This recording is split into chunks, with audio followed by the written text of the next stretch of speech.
नमस्कार दोस्तों। तो आज हम डिस्कस करने वाले हैं वेक्टर क्वांटिटी के बारे में। आपको प्रीवियस क्लास में बताया गया था on the basis of direction दो प्रकार के फिजिकल क्वांटिटी होते हैं, एक स्केलर और वेक्टर, मतलब अदिश और सदिश। अदिश राशि वे राशियां होती हैं जिसको व्यक्त करने के लिए केवल परिमाण की आवश्यकता पड़ती है, और जिस राशि को व्यक्त करने के लिए परिमाण के साथ साथ दिशा की आवश्यकता पड़ती है, ऐसे क्वांटिटी को हम लोग कहते हैं वेक्टर क्वांटिटी कहते हैं। तो देखिए, यदि मैं डिस्टेंस की ही बात करता हूँ और एक पार्टिकुलर डिस्टेंस, मान चलिए कोई भी ऑब्जेक्ट यहाँ है और यहाँ से चलना प्रारंभ करता है और यहाँ को अराइव कर देगा। एक पार्टिकुलर डायरेक्शन में यदि कोई ऑब्जेक्ट जा रहा है एक खास जो है ना दिशा में, तो ये जो आपका इसका डिस्टेंस होगा, इस डिस्टेंस का नाम क्या होता है? डिस्प्लेसमेंट। तो डिस्प्लेसमेंट भी एक प्रकार का डिस्टेंस है, लेकिन ये कौन सा डिस्टेंस है? पार्टिकुलर डायरेक्शन में कोई ऑब्जेक्ट द्वारा जो कवर किया गया जो डिस्टेंस है उसको हम लोग डिस्प्लेसमेंट कहते हैं। तो जो एक विस्थापन एक प्रकार का सदिश राशि होगा। ठीक उसी प्रकार विस्थापन में समय के साथ जो परिवर्तन होता है उसको हम लोग कहते हैं वेग। वेग भी एक प्रकार का क्या सदिश राशि होता है। और आपका बल हुआ ये सदिश राशि। ढेर सारी सदिश राशियां हैं, इसके बारे में हम लोग प्रीवियस में आगामी क्लास में जानने का प्रयास करेंगे। तो देखिए, वेक्टर क्वांटिटी का ज्योमेट्रिकल रिप्रेजेंटेशन क्या होता है, मतलब ज्यामितीय निरूपण क्या होता है। जैसे मान के चलिए, मैं एक एग्जांपल बोलता हूँ। जो राम 4 किलोमीटर उत्तर पश्चिम चला। यदि उत्तर पश्चिम राम 4 किलोमीटर चल रहा है, देखिए आपको ये न्यूज तो जानते होंगे आप। न्यूज मतलब क्या होता है? नॉर्थ साउथ, नॉर्थ ईस्ट, इसके बाद क्या वेस्ट और साउथ, यही हुआ न्यूज। यानी क्या?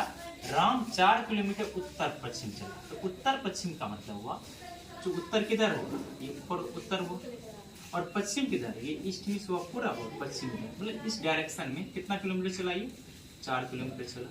ये इसकी क्या हो जाएगी? इसकी हो जाएगा आपका एक प्रकार का पार्टिकुलर डायरेक्शन में जो डिस्टेंस ट्रेवल किया है, यही इसका एक वेक्टर रिप्रेजेंटेशन हो जाएगा। यदि हम किसी फिजिकल क्वांटिटी को वेक्टर रिप्रेजेंटेशन करते हैं तो यही आपका क्या होता है? किसी भी वेक्टर क्वांटिटी का ज्योमेट्रिकल रिप्रेजेंटेशन होता है। तो देखिए, यदि मैं लिखूं 6 न्यूटन आपका वेस्ट लगाता हूं, तो वेस्ट में क्या हो? पश्चिम। तो पश्चिम दिशा में आपको 6 न्यूटन बल लग रहा है। तो 6 न्यूटन एक प्रकार का क्या हो? 6 न्यूटन तो एक प्रकार का परिमाण हो। और ये क्या आपका वेस्ट क्या हो? ये दिशा है। तो जिस फिजिकल क्वांटिटी में परिमाण के साथ साथ दिशा हो, उसी को हम लोग क्या कहते हैं? सदिश राशि कहते हैं। तो देखिए, इस पर कई प्रकार के डिस्टेंस और डिस्प्लेसमेंट के बेस पर कुछ क्वेश्चंस आपसे पूछे जाएंगे, और ये क्वेश्चंस आपको कैसा रह सकता है? मान चलिए यहाँ से कोई ऑब्जेक्ट चलना प्रारंभ करता है और ये क्या आपका 6 किलोमीटर चलता है। मान चलिए एक कोई क्वेश्चन में देता हूँ, एक ऑब्जेक्ट है, ये 6 किलोमीटर सबसे पहले ये चला है किधर? तो ये ईस्ट चला है, और फिर क्या ये आपका 8 किलोमीटर मान चलिए क्या है किधर? नॉर्थ। तो इस ऑब्जेक्ट का टोटल डिस्टेंस और डिस्प्लेसमेंट क्या होगा? तो इसका मैं जो फ्रेम ऑफ रेफरेंस संदर्भ बिंदु यहाँ से मैं मान लेता हूँ ओरिजिन से चलना स्टार्ट किया है। ये कितना चला है? तो आपको पता होगा कि क्वेश्चन में मैंने मेंशन किया 6 किलोमीटर उत्तर चला। उत्तर इधर है, नहीं सॉरी पूर्व, ये पूरा ईस्ट है बोल रहा है ना, ये पूरा इधर 6 किलोमीटर चला। फिर ये कितना? 8 किलोमीटर नॉर्थ चला है। तो ऐसे ये चला, ये कितना? 8 किलोमीटर। इसका यदि हम टोटल दूरी की बात कर लो, तो दूरी क्या होता है? The length of actual path covered by anybody. इसकी जो दूरी होगा 6 + 8 कितना हो जाएगा? 14 किलोमीटर हो जाएगा। बट यदि हम डिस्प्लेसमेंट की बात करते हैं, ये कितना हो जाएगा? इसका जो इनिशियल पॉइंट ये है और फाइनल पॉइंट ये, मतलब आरंभिक स्थिति ये और अंतिम स्थिति ये जो आपका हो जाएगा, ये इसकी होगा डिस्प्लेसमेंट यानी कि विस्थापन। इसका विस्थापन कितना होगा? आपको एक चीज याद होगा, पाइथागोरस थ्योरम, यदि आप मैथ का कंसेप्ट आपको दिलो दिमाग में बैठा होगा, ये परपेंडिकुलर होगा, और ये परपेंडिकुलर का जो अपोजिट साइड होता है इसको कहते हैं हाइपोटेनियस, और ये निकलता कैसे? मान लीजिए इसको ए मान लिया, ये बी मान लिया और सी मान लिया। तो तो जो डिस्प्लेसमेंट ए से होगा वो अंडर रूट होगा आपका A B square plus B C square, क्योंकि कर्ण निकालते हैं हम तो अंडर रूट लंब का स्क्वायर प्लस आधार का स्क्वायर। तो ए बी कितना है आपका, ये है आपका 6, तो 6 का स्क्वायर प्लस का 8 का स्क्वायर, इसका दोनों के 6 का स्क्वायर हुआ 36 और 64 यानी 100, और 100 का जो स्क्वायर रूट होता है वो कितना आता है 10 मीटर, यानी क्या 10 किलोमीटर क्या होगी इसका डिस्प्लेसमेंट होगा, और इसका डिस्टेंस कितना होगा 40 किलोमीटर होगा। ऐसे कई प्रकार के क्वेश्चन आपको न्यूमेरिकल मिलेंगे इसके कंसेप्ट। मान चलिए कोई एक सर्कुलर पाथ है, इस सर्कुलर पाथ पर कोई ऑब्जेक्ट इस पॉइंट से चलना प्रारंभ किया, ठीक है, और यह इसकी मैं डायमीटर कुछ इसका रेडियस मान लेता हूँ, मान लिया इसके रेडियस 7 मीटर रेडियस वाला ये कोई सर्कुलर पाथ है। इस पर कोई ऑब्जेक्ट पॉइंट ए से चलना प्रारंभ करता है और यह क्या कहते हैं 2 सेकेंड में ये पूरा करता है, एक रेवोल्यूशन कंप्लीट करता है, मतलब एक चक्कर काटता है। एक चक्कर पूरा काटने में उसको 2 सेकेंड लगता है। तो मैं बोलूं आपसे यदि इस क्वेश्चन में तो 3 सेकेंड में इस वस्तु द्वारा 3 सेकेंड में इस वस्तु जो ऑब्जेक्ट है द्वारा तय की गई दूरी और विस्थापन निकालना। तो तय की दूरी कैसे निकाले, मान लीजिए यहाँ से कोई ऑब्जेक्ट चलना प्रारंभ किया तो 2 सेकेंड में कंप्लीट रिवॉल्यूशन करता है, तो 2 सेकेंड पुनः यहीं पर आ जाएगा। लेकिन बोला 3 सेकेंड आफ्टर, तो 3 सेकेंड आफ्टर में तो 2 सेकेंड में एक चक्कर, फिर 2 सेकेंड में क्या होगा 2 चक्कर लगाएगा, लेकिन 2 सेकेंड बाद आप कितना एक ही सेकेंड, 2 सेकेंड प्लस 1 सेकेंड इसी को कहते हैं हम लोग 3 सेकेंड।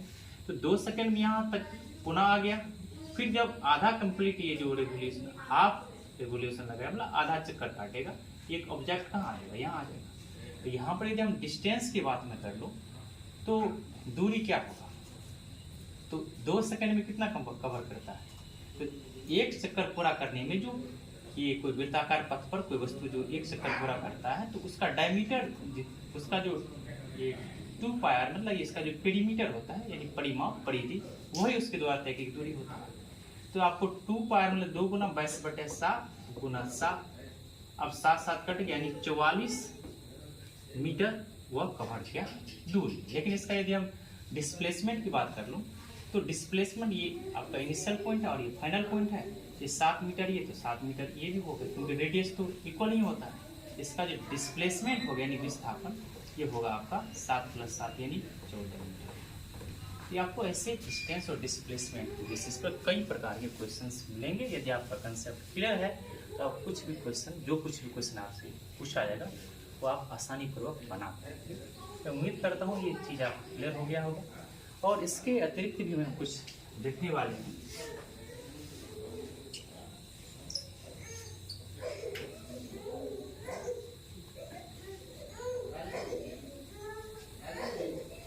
देखिए इस समय जब एंड ऑफ दिस चैप्टर मैं कई प्रकार के न्यूमेरिकल क्वेश्चंस लाऊंगा, लेकिन उससे पहले कुछ जो भी कंसेप्ट है वो कंसेप्ट को मैं क्लियर कर दे रहा हूँ। तो अगली जो चीज़ है वो है स्पीड के बारे में। तो स्पीड को हिंदी में कहते हैं चाल, और चाल ही नॉर्मल चीज़ होता है। आप कभी भी जब बाइक चलाते हो या फिर बस चलते हो या ट्रेन चलती है या फिर एरोप्लेन चल रही है तो वहाँ पर लिखा रहता है, मान चलिए मैं बाइक चला रहा हूँ, मैं अपनी बाइक को 60 किलोमीटर/आवर रफ्तार से चला रहा हूँ, तो मैं 60 किलोमीटर/आवर है तो बोलेगा what is the speed of your bike, I say the speed of my bike is 60 kilometre hour. इसका मतलब क्या, 1 घंटा वो बाइक कितना कवर कर रहा है 60 किलोमीटर। मान चलिए कहीं लिखा है 4 मीटर/सेकेंड, इसका मतलब क्या हुआ 1 सेकेंड वो ऑब्जेक्ट 4 मीटर चल रहा है। यानी क्या स्पीड का अर्थ यदि देखा जाए, स्पीड एक प्रकार का डिस्टेंस ही होता है, यानी सॉरी स्पीड एक प्रकार का क्या होता है कि हाँ डिस्टेंस ही होता है। और कौन सा डिस्टेंस होता है, तो डिस्टेंस होता है जो पर यूनिट सेकेंड। मान चलिए मैं लिखा हूँ चाल बराबर, आप एक बच्चे से पढ़ते आ रहे हैं मैथ में, दूरी बटे समय। यदि मैं समय को कितना मान लूँ, एकांक मान लूँ, एकांक का मतलब है जैसे 1 घंटा मान लेना, 1 सेकेंड मान लूँ है ना, 1 सेकेंड यदि मैं मान लेता हूँ किसको, समय को, तो चाल बराबर आपको क्या हो जाएगा दूरी बटे 1, 2 ना 2 से क्या फर्क पड़ता है, क्योंकि एक से भाग लगाने पर कुछ फिर दूरी क्या आ जाएगा, फिर चाल एक दूरी के बराबर होता है। और कब होता है, जब समय का मान क्या होता है, एकांक होता है। इससे यह निष्कर्ष निकाला जा सकता है और हम डिफाइन कर सकते हैं जो प्रति एकांक समय में किसी वस्तु द्वारा तय की दूरी को भी क्या कहते हैं, चाल। तो चाल एक प्रकार का दूरी है। और आपको प्रीवियस जो लेक्चर मैंने बताया था, दूरी एक प्रकार का अदिश राशि है, तो चाल भी एक प्रकार का अदिश राशि होगा। अब देखिए, चाल बराबर दूरी बटे समय होता है। इसके लिए ऐसा ही मात्रक की बात नहीं कर लो। ऐसा ही मात्रक क्या, तो दूरी का ऐसा ही मात्रक होता है मीटर, और समय क्या होता है सेकेंड, लेकिन बटे है तो मीटर पर सेकेंड। यहीं पर सीजीएस मात्रक की बात हम कर लूं तो क्या हो जाएगा, लंबाई क्या होता है फुट, एन को क्या होता है सेकेंड, फुट पर सेकेंड। एफपीएस यूनिट की यदि बात कर लो, ये होगा आपका, सॉरी, ये सीजीएस होगा सेंटीमीटर प्रति सेकेंड, और एफपीएस क्या होगा फुट पर सेकेंड। ये आपका क्या होगा चाल। तो चाल आपको जो नेक्स्ट क्लास है, नेक्स्ट वीडियो है, उसमें आपको बताऊंगा types of speed, average speed क्या होता है, ताक्षणिक वेग क्या होता है, रिलेटिव स्पीड के कई प्रकार का वेग के बारे में आगामी क्लास में बताने वाला हूँ। यदि आपको वीडियो यह पसंद आया, आप मेरे यूट्यूब चैनल को सब्सक्राइब करें और बेल आइकन को दबाना ना भूलें। कुछ ही दिन बाद हम लोग क्रैश कोर्स इस प्लेटफॉर्म पर स्टार्टअप करने वाले हैं, जो 10वीं और 12वीं को क्रैश कोर्स करवाया जाएगा। हम लोग, हमारी संपूर्ण टीम उस पर लगी हुई, गहन अध्ययन किया जा रहा है। और क्वेश्चन बैंक अभी तक में जो भी क्वेश्चन पूछा गया है आपके बीएससीबी में, वो सारे क्वेश्चन का गहन अध्ययन करने के बाद हम लोग कोशिश कर रहे हैं कि इस प्लेटफॉर्म पर क्रैश कोर्स जो है उपलब्ध कराया जाए, और ताकि हजारों लाखों संख्या में बच्चे फ्री ऑफ कॉस्ट इस चैनल से लाभ उठा पाए। तो वीडियो के अंत तक रहने के लिए आपको दिल की गहराई से बहुत बहुत धन्यवाद। आपका मंगल हो, शुभ रात्रि।